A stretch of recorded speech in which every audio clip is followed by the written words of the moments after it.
నమస్తే, welcome to Abhinav Bharat. ఏపీలో కూటమి ప్రభుత్వం అధికారంలోకి రావడంతో పలువురు వైసీపీ నేతలు ఇప్పటికే పార్టీ మారారు. మరికొందరు కూడా టీడీపీలో చేరేందుకు సిద్ధమవుతున్నట్టు వార్తలు వస్తున్నాయి.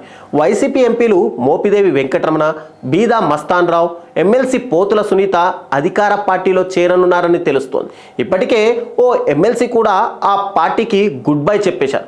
మరికొంతమంది నేతలు కూడా త్వరలోనే టీడీపీలో లేదా కూటమి పార్టీలో చేరేందుకు సిద్ధమవుతున్నారని, ఈ మేరకు కూటమి పార్టీల నుంచి హామీ లభించాకే వీరు వైసీపీకి రాజీనామాలు చేస్తున్నట్టు సమాచారం.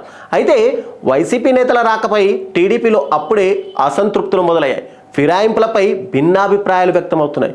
కూటమిలోకి వచ్చే వారికి ఆహ్వానం పలుకుతామని శ్రీకాకుళం ఎంపీ, కేంద్ర మంత్రి కింజరపు రామ్మోహన్ నాయుడు చెప్పగా, వైసీపీ నాయకులను తీసుకోవద్దని పలాస ఎమ్మెల్యే గౌతు శిరీష అధిష్టానాన్ని కోరారు. నేడు వైసీపీకి రాజీనామా చేసి ఎమ్మెల్సీ పోతుల సునీత టీడీపీలో చేరేందుకు రంగం సిద్ధం చేసుకుంటుండగా, దీనిపై టీడీపీ ఎమ్మెల్యే గౌతు శిరీష తాజాగా స్పందించారు. దయచేసి ఇలాంటి ఊసరవెల్లి లాంటి నాయకుల్ని పార్టీలోకి తీసుకోవద్దని, అధికారం కోసం వచ్చే ఇలాంటి వాళ్ళని పార్టీలోకి తీసుకుంటే అధికారం లేనప్పుడు పార్టీ కోసం నిజాయితీగా పోరాడిన వాళ్ళని అవమానించినట్టే అవుతుందని ఆమె ఓ పోస్ట్ పెట్టారు. గతంలో టీడీపీలో ఎమ్మెల్సీ పదవి అనుభవించి వైసీపీలోకి ఫిరాయించిన పోతుల సునీత తిరిగి ఇప్పుడు టీడీపీలోకి వచ్చేందుకు ప్రయత్నిస్తున్నారు. అయితే చంద్రబాబు మాత్రం ఆమెకు గ్రీన్ సిగ్నల్ ఇచ్చినట్టు తెలుస్తుంది. దీంతో సునీత వైసీపీ పార్టీ సభ్యత్వానికి రాజీనామా సమర్పించారు.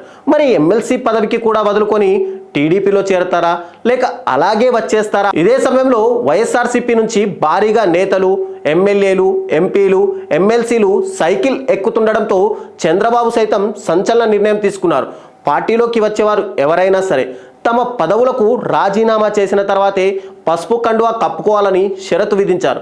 వ్యక్తిత్వం ఆధారంగానే పార్టీలో చేరికలు ఉంటాయి తప్ప వస్తానన్న ప్రతి ఒక్కరిని తీసుకునే అవకాశమే లేదని చెప్పేశారు.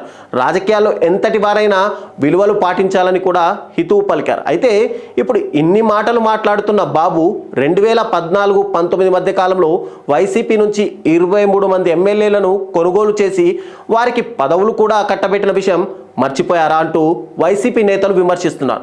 కావాలని పనిగట్టుకునే వైసీపీని పూర్తిగా లేకుండా చేయాలనే లక్ష్యంతోనే పార్టీ ఫిరాయింపులను ప్రోత్సహిస్తున్నారని వైసీపీ వర్గాలు ఆరోపిస్తున్నాయి. నాయకులారా, మీ పనితనం మీ అధినాయకులకు తెలియజేయాలనుకుంటున్నారు. ప్రజలారా, మీ సమస్యలను మీ నాయకులకు తెలియజేయాలనుకుంటున్నారు. ప్రజా సమస్యల పరిష్కార వేదిక మీ అభినవ్ భారత్.